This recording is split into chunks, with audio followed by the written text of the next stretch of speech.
Alors pour ceux qui ne savent pas, il y a eu un énorme débat, ça a fait beaucoup de tweets sur Twitter, ce débat identitaire contre catholique avec d'un côté le melting pot qui est identitaire, très racialiste, et de l'autre le Guise qui est catholique, un petit peu royaliste. Je sais pas où il en est sur cette ligne-là, parce que pour être honnête, je n'écoute pas vraiment le Guise. On a commencé à se suivre mutuellement suite d'ailleurs à ces débats-là, parce que j'ai répondu à quelques tweets.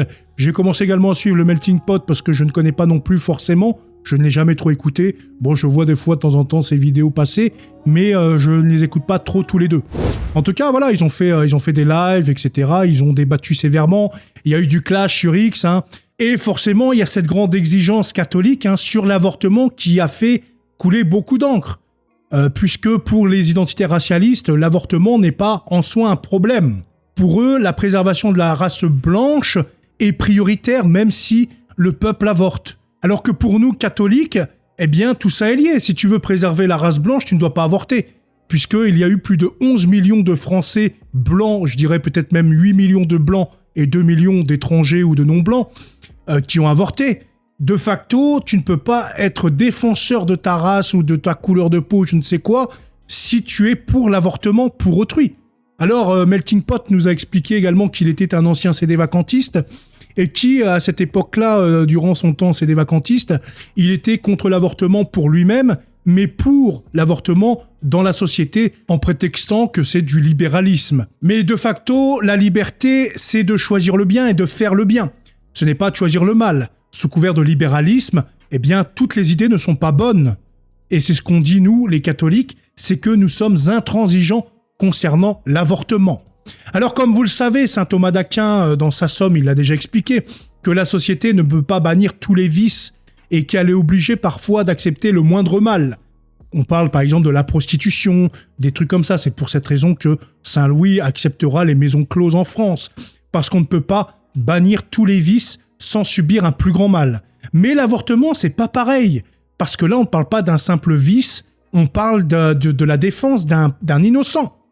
On parle du meurtre d'un enfant dans le ventre de sa mère, d'un meurtre qui appartient à notre ethnie, à notre nation, à notre pays, à notre France. On peut très bien être pour l'avortement et pour la peine de mort.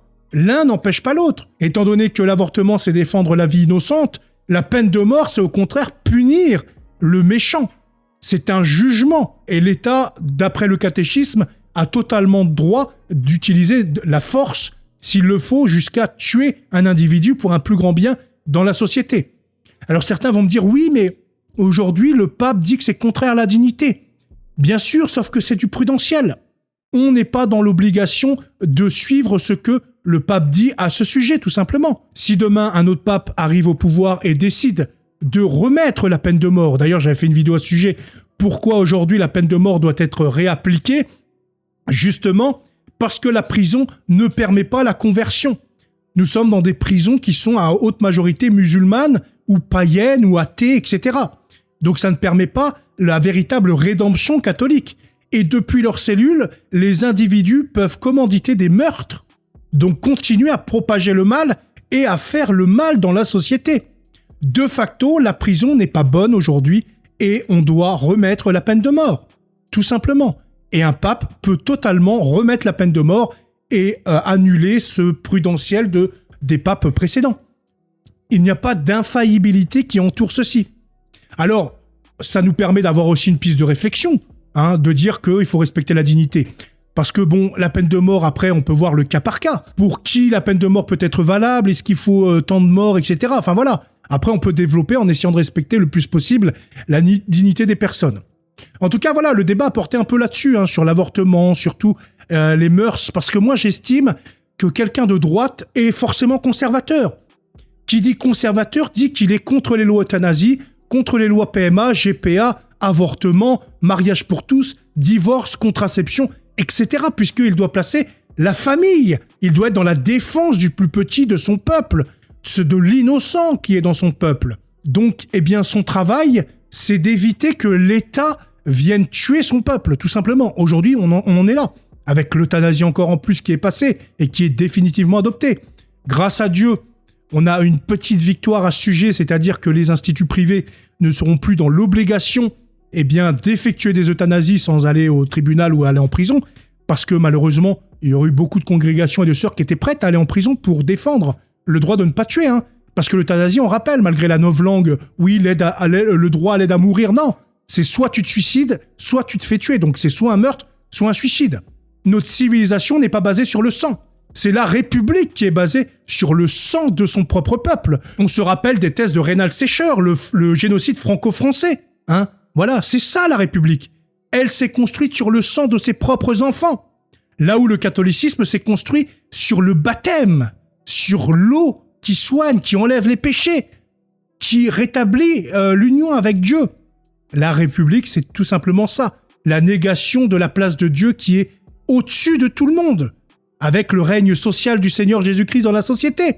On vient nier ce règne social et on dit « le catholique n'a pas le droit de parler politique ». Eh bien si, le catholicisme est politique par essence, puisqu'il est engagé dans la cité. Et le Vatican est un État spirituel, mais aussi un État temporel, puisqu'il est un micro-État. Le pape est à la fois vicaire du Seigneur et à la fois gouvernant. C'est une théocratie de droit divin, comme en fait les rois catholiques avant, voilà, c'était de droit divin. En tout cas, on va écouter juste ce petit passage qui m'a fait assez rigoler. Parce que du coup, j'étais sur le live et j'ai dit un truc, et du coup, c'est à ce moment-là que le melting pot a répondu. ZH, alors Napo BZH, j'ai pas lu ton mais sache qu'on m'a parlé de toi. Il y a des gens qui te prennent pour le fou du bus originel, donc... Donc voilà, donc en gros, là, c'est assez marrant d'écouter ça. Parce que c'est vrai, et on est totalement d'accord, hein, il y a énormément de personnes qui ne me côtoient pas, qui ne veulent pas me parler, etc., parce qu'ils estiment que je suis le fou du bus. Parce que j'ai des valeurs sur lesquelles je ne veux pas me compromettre. Et également dans l'église, hein, comme je le dis tout le temps. Il y a des évêques qui me blacklistent, la conférence des évêques, etc., des prêtres qui ne souhaitent pas discuter avec moi, parce qu'ils estiment que mes positions sont dangereuses, que je les exprime peut-être avec beaucoup de hargne ou peut-être beaucoup de méchanceté, alors que en aucun cas, comme je l'ai toujours dit, je m'attaque aux personnes sur leurs péchés, sur leur vie, sur ce qu'ils peuvent être, sur leurs vices. Jamais de la vie je me permettrai d'aller juger leur vie, mais je me permets par contre de juger ce qu'ils prêchent publiquement contre l'Église, contre le Seigneur, et puis ce qu'ils prêchent en général. Quand j'estime que ce n'est pas pour le bien de la société, je suis obligé de m'y opposer. Voilà. Donc à aucun moment je vais m'amuser à juger un frère, un frère séparé ou même un frère de nationalité ou peu importe. Voilà. Il faut être assez fou quand même en tant que catholique pour faire ce genre de truc. Alors peut-être que parfois ça a pu paraître être comme ça, et je m'en excuse, mais c'était pas la volonté en tout cas. Ma volonté n'est pas de faire du mal au prochain ou de le juger sur ce qu'il est en privé ou à côté. Voilà, moi c'est pas mon problème ça. Lui il voit ça avec Dieu à son jugement. Mais par contre quand tu déclares publiquement des choses, derrière il faut t'attendre à que des personnes vont défendre le Seigneur. Moi sur ma chaîne ce que je fais souvent c'est surtout de la défense de la religion catholique et de l'Église. Puisqu'aujourd'hui on n'a plus le droit de la défendre. Eh bien moi je dis si, on a le droit de la défendre et il faut la défendre. On doit s'engager en politique. Depuis mai 68, le clergé a courbé les chines, refuse de porter les idées catholiques dans la place politique. C'est pour ça que j'en ai un peu voulu à FPA quand il avait annoncé vouloir un peu s'engager en politique, faire bouger les choses et que finalement il n'y a rien eu. Il a donné un faux espoir. Alors on va écouter ça. Non mais il n'y a pas de problème, c'est désolé pour toi. Alors Napo Cato FR. Non mais regardez le fou du bus. Donc vous voyez, parce qu'on va défendre des idées catholiques, alors on est le fou du bus. C'est ça le problème aujourd'hui, hein. C'est qu'en fait, c'est comme les modernistes qui nous insultent d'intégristes parce qu'on défend tout simplement le catholicisme. C'est comme la société qui nous appelle extrême droite, intégriste, raciste, LGBTophobe, homophobe, etc., antisémite, parce qu'on défend tout simplement le catholicisme. Le fou de X. Ils n'appartiennent pas à la race des Francs, car cette race est catholique par excellence, issue de la chevalerie qui veille à défendre le plus petit. Leur race est républicaine révolutionnaire, avec des mœurs socialistes. Exact, puisque celui qui défend l'avortement, c'est une idée qui est très récente et une idée qui provient de la Révolution et de la République. Ce sont les révolutionnaires qui ont instauré ce droit à tuer le plus innocent de la société. Ça ne provient pas de la France. La France est catholique. Durant ces 1300 ans, nous avons toujours protégé la vie. Nous n'avons jamais eu des lois de mort de cette sorte. C'est comme la conscription. Nous ne l'avons jamais eu pendant 1300 ans. C'est la République et la Révolution qui apporteront ce droit à aller chercher des citoyens, parce que les citoyens sont tous égaux, etc., pour aller faire la guerre. C'est pour cette raison que nous avons eu des millions de Français qui se sont fait tuer durant la Première et la Deuxième Guerre mondiale. Ça a épuré une génération entière. Alors qu'à l'époque, il y avait les armées du roi. Le roi y allait en personne sur le champ de bataille. C'était pas le président Macron qui allait se planquer dans son bunker ou qui allait défiler avec des LGBT. On parle d'un vrai roi qui donnait le sang de ses enfants au combat, le sang des nobles au combat, etc. Et une fois qu'ils étaient défaits, eh bien on signait la paix, enfin on signait un traité, et puis on payait des indemnités si on avait perdu. Tout simplement. Il n'y avait pas cette volonté de toujours plus amener du sang frais, comme on l'a vu à la Première Guerre mondiale et à la Seconde Guerre mondiale, avec les mobilisations massives, avec les mecs qui étaient obligés d'aller au champ de bataille se faire tuer dans des boucheries monumentales, comme on peut le voir encore aujourd'hui en Ukraine. Des jeunes hommes, ils peuvent même plus marcher, ils sont obligés de se cacher dans des caves pour éviter d'être chopés par la police militaire et puis emmenés au champ de bataille en première ligne pour se faire tuer par des drones. On a le droit de refuser la conscription. C'est satanique, la conscription. Donc voilà, tout ça, c'est des idées révolutionnaires et républicaines. Quelqu'un qui est contre l'avortement appartient de facto à cette race des Francs, à cette race de Clovis, qui a toujours défendu le français, le sang français. Tu n'aurais jamais vu un président, par exemple algérien, insulter un Français ou le Royaume de France sans que des armées étaient à sa porte 24 heures plus tard. Enfin, 24, bon là, j'exagère un peu, mais voilà, dans la semaine ou dans le mois qui suivent. Aujourd'hui, même le président insulte les propres Français. La République insulte ses propres Français. Alors, comment voulez-vous que le monde entier respecte les Français ? Voilà, c'est là le gros point de divergence. C'est que pour moi, celui qui adopte ces idées-là est un socialiste. Nous savons d'où provient la Révolution, des Lumières, du socialisme ensuite, des francs-maçons, de certains juifs, de certains protestants. Tout ce melting pot, on va dire, a donné ces idées mortifères. Et en 230 ans, ces idées révolutionnaires ont détruit la France. Où nous avons tenu 1300 ans avec notre politique, avec nos lois, avec la défense de notre territoire. Nous n'avons jamais eu plus de 0,02% d'étrangers sur la terre de France. D'étrangers, on va dire, qui étaient devenus des sujets du roi, qui se sont fait naturaliser. Je ne parle pas d'étrangers marchands, puisque à l'époque, il y avait beaucoup d'étrangers marchands qui passaient, qui s'arrêtaient, qui repartaient, voilà. Mais on parle vraiment de choses concrètes. Donc notre politique et notre idéologie a fait ses preuves, tout simplement. La politique et idéologie républicaine, non, absolument pas. Enfin si, elle a montré que c'était catastrophique. De facto, pourquoi s'attacher à ces valeurs-là qui ont montré qu'elles étaient néfastes pour l'homme ? Tout simplement, il faut s'attacher à des valeurs qui, au contraire, édifient l'homme. Lui permet de reconnaître qu'il y a une autorité au-dessus de lui, qu'il n'est pas tout-puissant. Voilà, c'est ça le problème. Le fou du bus. C'est moi le fou du bus.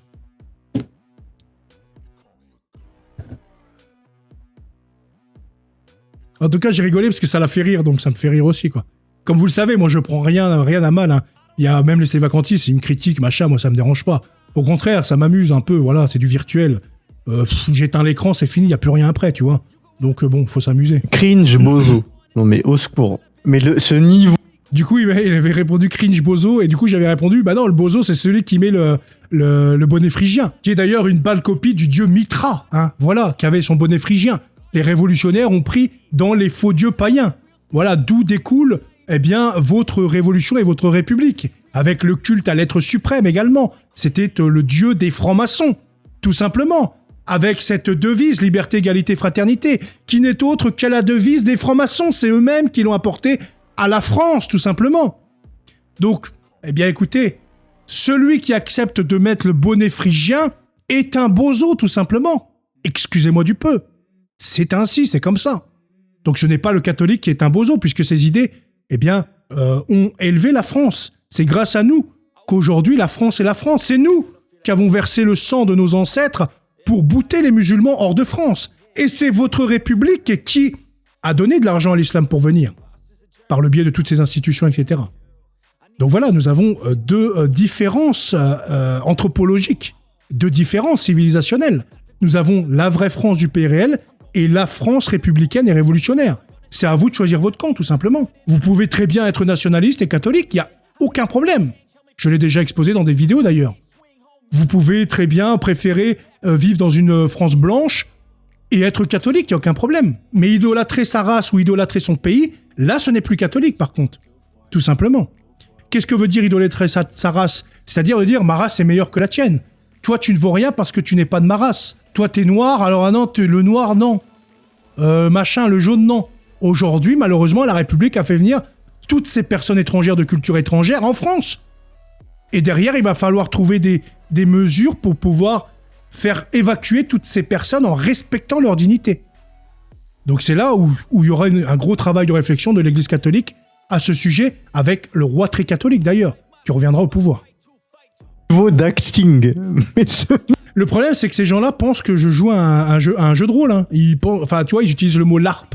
J'ai horreur de ça, les gens qui utilisent l'anglicisme, là, ça fait... c'est malaisant. Mais en tout cas, voilà, ils pensent que je joue à un jeu d'acteur, que je suis un acteur, voilà. Sur Internet, je suis catholique, et en dehors, en dehors, je suis païen, quoi. Non, je suis comme ça aussi dans la rue. Tu vas voir mes collègues, certains, voilà, ils savent très bien qu'ils n'ont pas le droit de blasphémer quand je suis là. Ils le savent très bien, parce que je monte au créneau direct. Alors, pas dans l'insulte, pas dans la menace, pas dans... etc. Mais je leur dis, non, voilà, je leur fais comprendre, ils savent très bien qu'ils n'ont pas le droit de faire ce genre de choses. Ce niveau de LARP. Ah putain, je tiens à dire quelque chose, parce que là, je vais attaquer un catholique. Du coup, il dit qu'il attaque un catholique et pas tous les catholiques. Bien entendu, on a compris. Alors, je voulais commenter un peu ce passage. Alors, hop. Et je peux te garantir qu'il n'y a aucun roi catholique. La France est athée, non, elle est catholique, la France. C'est la République qui est athée, mon cher Le Guise. Qui aurait accepté autant de musulmans sur le territoire français.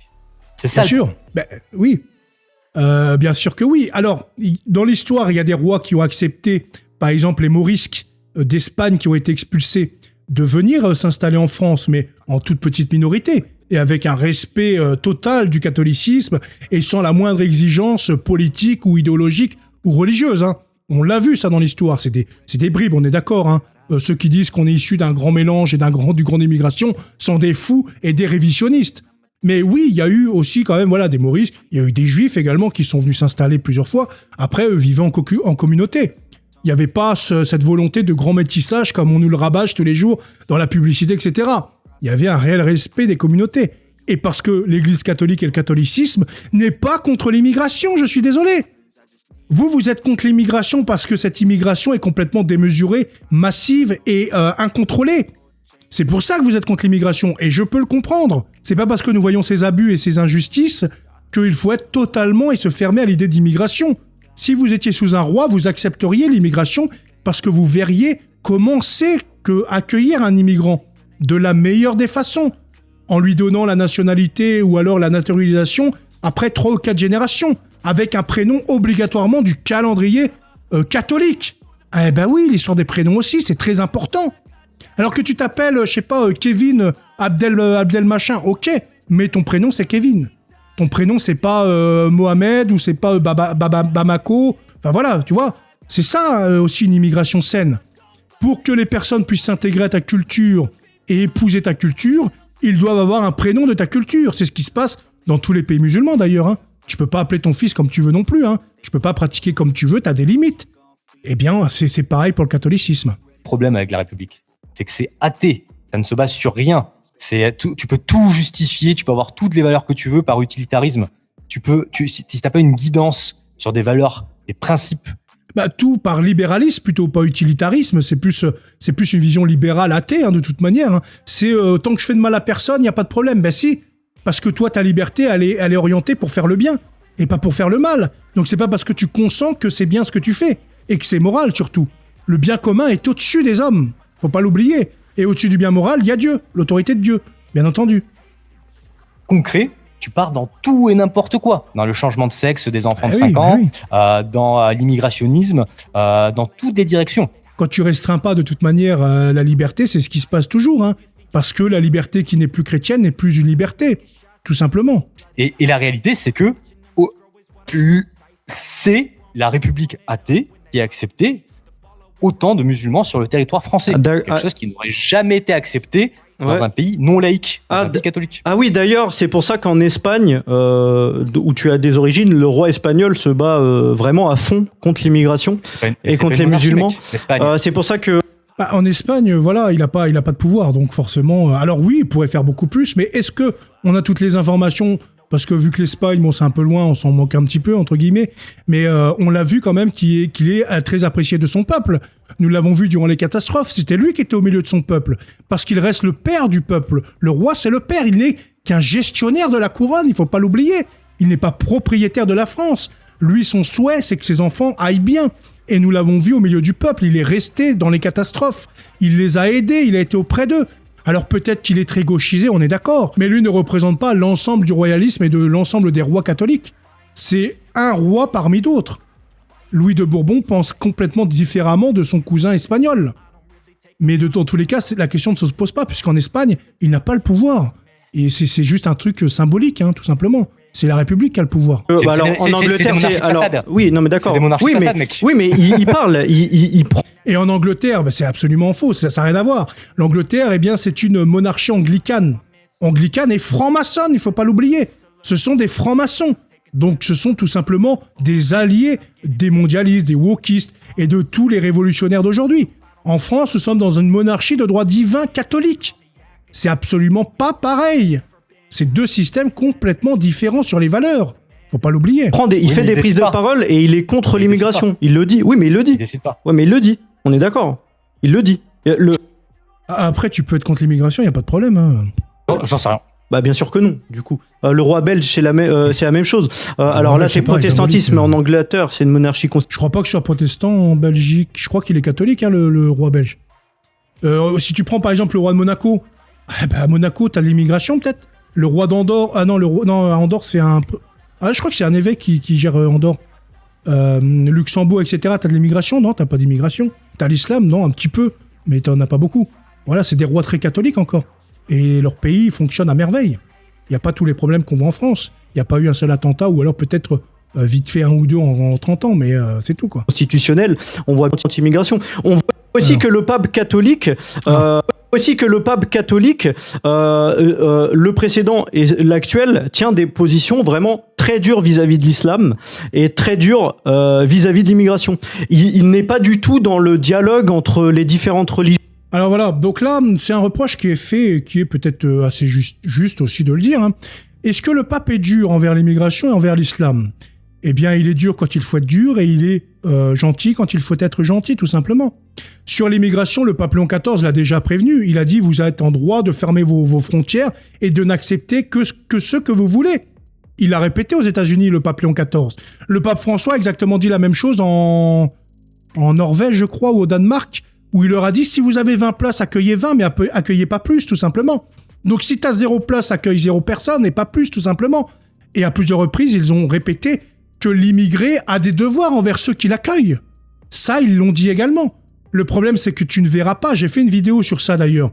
Et tu vas être assez surpris de voir que les papes ont une posture aussi anti-immigration quand elle est mal gérée, quand elle est massive, quand elle ne respecte pas le pays d'accueil ni le catholicisme.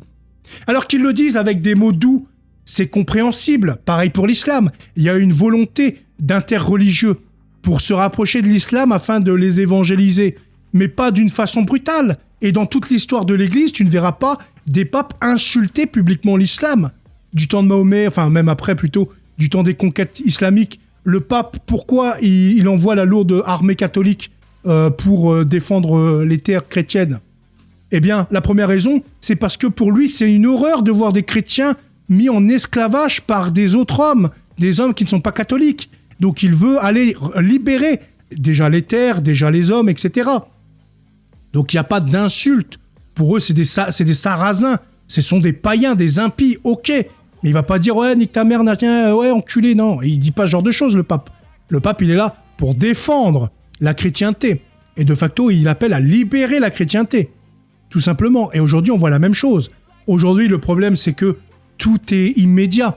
Le pape ne peut pas se ramener, faire le lourd pape. Ouais, bon, aujourd'hui, on va insulter les musulmans. Tout en sachant que pour les musulmans, le pape représente à la fois les catholiques, les évangéliques, les protestants, les témoins de Jéhovah et toutes ces pseudo-églises chrétiennes. Pour le musulman, il ne fait pas de différenciation. Il ne se dit pas, ah oui, non, en fait, seule la religion catholique est la religion de l'Église, les autres sont des hérésies. Non, il dit tout le monde est soumis au pape. De facto, si le pape commence à faire le malin, ouais, gna gna gna, Derrière, est-ce que tu peux avoir sur la conscience que des musulmans vont égorger des enfants, des familles entières catholiques et chrétiennes, partout dans le monde, en Indonésie, au Niger, etc., même si ça se passe déjà. Mais ça va se passer encore beaucoup plus. Et la liberté des catholiques vont se restreindre partout dans ces pays. En Algérie, au Maroc, en Tunisie, en Turquie, etc., dans tous les pays où les catholiques ont un tout petit peu de droit, un tout petit peu. Tu vois, le pape, en une seule phrase, peut détruire tout ça. Peut permettre la persécution extrême de tous les catholiques. Et excuse-moi, mais le pape aujourd'hui n'a plus d'armée, n'a plus sa terre. C'est la République d'Italie qui est venue nous voler nos terres. Donc, appel à redonner les terres aux catholiques, à ravoir une armée au Vatican pour pouvoir faire la guerre. Parce que derrière, si on doit aller faire la guerre, le pape va appeler qui ? Il va appeler la République française avec Macron ? Il va appeler Merkel ? Et il va appeler qui ? Personne. Il n'y a plus de catholiques au pouvoir. Il n'y a plus d'armée catholique capable de faire des voyages pour aller défendre la chrétienté, pour également venir en aide aux armées du pape. Il n'y a plus personne derrière pour aller protéger ces innocents. Donc, de facto, tu commences à réfléchir différemment. Nous ne sommes plus au Moyen-Âge avec une société à 98% catholique, avec des rois très catholiques qui savent qu'au-dessus d'eux, il y a Dieu. Et donc, plus tu as un grand pouvoir, plus, tu as des devoirs envers Dieu. Et tu seras jugé beaucoup plus sévèrement. De facto, tu te dis, il y a des innocents, j'envoie mon armée, j'y vais, on part les gars, entre nobles, entre cousins, entre frères et sœurs, enfin pas sœurs, mais entre frères, on y va, on va défendre la chrétienté. Parce qu'on a des armées, parce qu'on met notre trésor à service, parce que le français veut qu'on y aille. D'ailleurs, la première croisade, c'était quoi ? C'était des petits paysans qui ont eu l'audace. Il faut défendre la chrétienté. Ils y sont allés, ils ont embrassé leur famille, ils ont dit, on se reverra là-haut.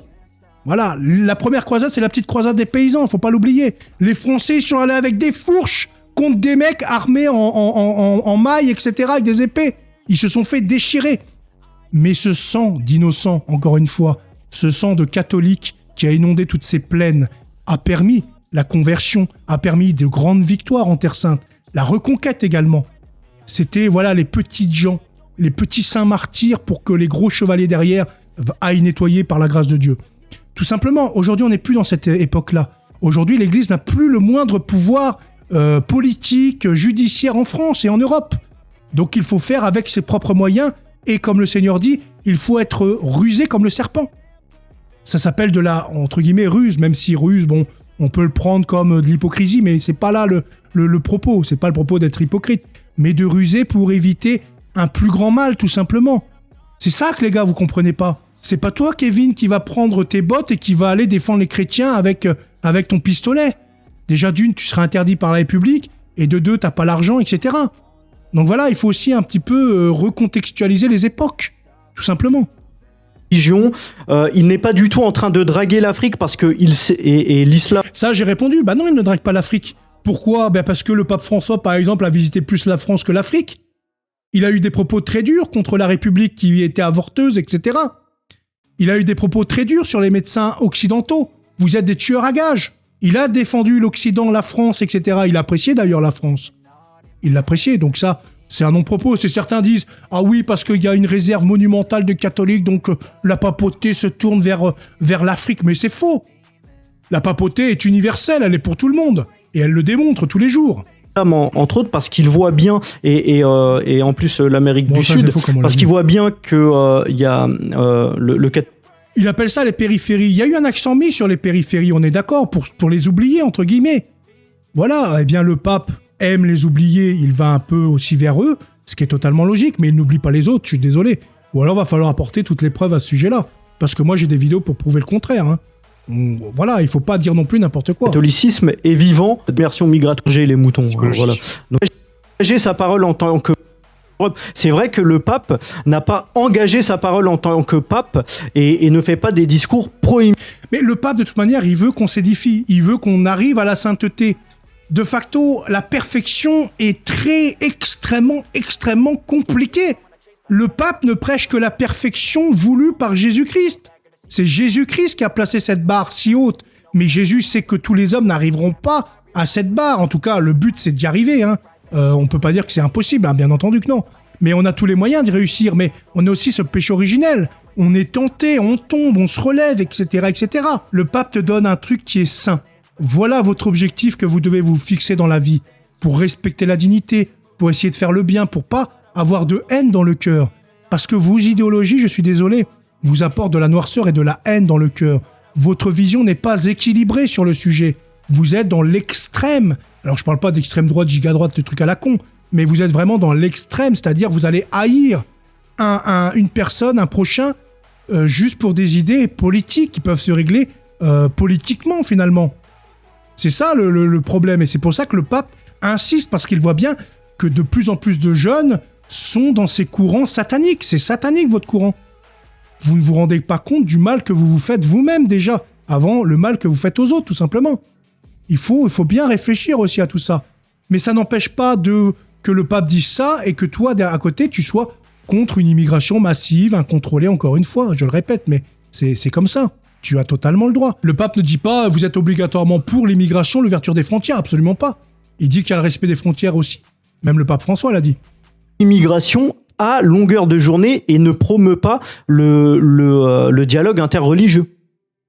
Et il est dans son rôle, c'est son rôle. Le Seigneur veut l'unité pour tous, c'est le Seigneur qui le dit dans la Bible. Le pape ne fait qu'appliquer ce que le Seigneur veut. Que tous soient un. Comment être un? Il faut bien aller parler à ton voisin. Sinon, tu sais pas, si tu parles pas, tu vas pas pouvoir le faire devenir catholique et qu'il soit un avec toi et dans ton église. Hein. Tous les papes ont toujours fait ça, ils ont parlé à tout le monde, hein, par les lettres, par les diplomates, par les conférences, enfin les conférences n'existaient pas, mais par les évêques locaux, etc. Il a toujours discuté avec tout le monde. Hein. On n'a jamais été enfermé et isolé. Hein. Oui, mais en fait, c'est depuis que ce sont les républiques qui ont le pouvoir et que les monarchies. Mais je peux rien dire. Mais j'ai rien dit. Ok. Depuis que ce sont les républiques, j'ai dit les républiques qui ont le pouvoir, j'ai même pas donné de conclusion. Depuis que ce sont, tu t'as tiré une de ses gueules. Depuis que ce sont les républiques qui ont le pouvoir, parce que tout est une question de pouvoir. C'est le nerf de la guerre, l'argent et le pouvoir. Depuis que ce sont les républiques qui ont le pouvoir, ces faux rois, ces monarchies de façade, et tout autant que le pape, se soumettent au pouvoir de ces États. Alors ça c'est faux, il n'y a aucune soumission de la part du pape aux États. Alors le Guise dira que c'est un sédévacantiste, mais moi je pense plutôt qu'il n'a juste pas beaucoup de connaissances dans le catholicisme. Parce que c'est scandaleux de dire qu'un pape se soumet à une autorité, alors que non, il ne s'est jamais soumis au monde. Par contre, il te donne la vraie température, la vraie boussole qu'il faut suivre, ou du moins essayer de suivre, comme je l'ai dit juste avant. Donc ça, c'est scandaleux de tenir ce genre de propos en tant que soi-disant catholique, et même sédévacantiste, entre guillemets, puisque le sédévacantiste reconnaît le pape comme quelqu'un qui ne se soumet pas au monde. Même si pour lui, aujourd'hui, les papes sont des faux papes. Mais ça encore, c'est du protestantisme voilé de catholicisme, tout simplement. C'est un protestant qui croit juste au saint et à l'Ave Maria, tout simplement. De ces républiques. La réalité, c'est que il faut pas confondre religion et homme de religion. Depuis Vatican II, ça part en couille complètement l'Église. Il n'y a pas que Vatican II, ça date depuis le Grand Ralliement, depuis Léon XIII, depuis la fin de tous les partis catholiques et royalistes. Parce que ce Grand Ralliement a permis à la République de vaincre les idées politiques catholiques, tout simplement. Bah attends, je comprends pas, t'es catholique ou t'es sédévacantiste? Mais en fait, tu peux... l'un n'empêche pas l'autre. Ah non, moi je suis ancien... Voilà, tout à fait, l'un empêche l'autre. Tu peux pas te dire c'est des vacantistes et catholiques, c'est pas possible. Un catholique est soumis obligatoirement au pape. Le catholique vit sous un pape. Alors que tu ne reconnaisses pas le pape, c'est ton avis, c'est ton choix. Tu fais comme les protestants avec la sola scriptura, où tu dis seule la Bible sauve. Pour toi, c'est seul ton jugement sauve. Voilà, mais derrière, t'as aucune preuve que ce ne sont pas des vrais papes. Catholique, j'ai été catholique, tradi, sédévacantiste. Non, l'un en... Bon, tradi, j'ai un peu de mal à y croire, hein, sinon je serais contre l'avortement, même encore aujourd'hui. Hein. Parce que tu reconnaîtrais l'importance de cette question qui est quand même primordiale dans la vie, la dignité de la personne humaine. Pêche l'autre. C'est soit le siège du Saint-Père est vide, soit il n'est pas vide. S'il n'est pas vide, quand le pape... Puisqu'il y a plusieurs moments où le pape s'exprime, des fois, oui, il y a ce que tu dis, c'est qu'il s'exprime en tant que... Il y a du prudentiel, il y a du magistère ordinaire qui n'est pas toujours infaillible. Après, tu as le magistère infaillible. Voilà, quand c'est dans un avion, il n'y a rien d'infaillible. C'est juste des propos personnels, politiques, etc. Il n'y a aucun problème. Donc sa parole est une... Mais il donne quand même une boussole, comme je dis, un phare. Il est un phare pour montrer là où l'homme doit aller. Alors parfois, ça nous pousse dans nos retranchements, parce que nous, on pense pas totalement pareil. Mais c'est aussi à nous de réfléchir sur nos pensées et sur notre idéologie pour essayer de l'axer toujours plus vers le Seigneur en ligne de mire. C'est le but principal. Le Seigneur, et le pape est là pour ça. Parole d'homme, et on s'en fout. il engage la parole de l'Église. La doctrine catholique, c'est littéralement l'Église, le pape, qui est l'envoyé, enfin pas l'envoyé, le vicaire, mais l'incarnation du Christ sur terre, non, si on pas veut, d'accord. le vicaire du Christ, le représentant, le lieutenant du Christ sur terre. C'est le chef de l'Église du Christ. Voilà, donc je suis désolé. Donc quand le pape, chef de l'Église du Christ sur terre, infaillibilité pontificale, appelle au dialogue interreligieux et pas à combattre l'islam, mais à dialoguer avec les islamistes, puisque les musulmans, pour moi, c'est le même mot, et à avoir plus d'immigration en utilisant l'infaillibilité pontificale. Non, il a jamais utilisé l'infaillibilité pontificale pour appeler à plus d'immigration et à appeler à accepter l'islam. Il y a une différence entre parler aux musulmans et accepter l'islam. La religion catholique, le pape est le chef de la religion catholique. Dans la religion catholique, si tu connais ton catéchisme, tu sais que l'islam est une fausse religion. Tout simplement.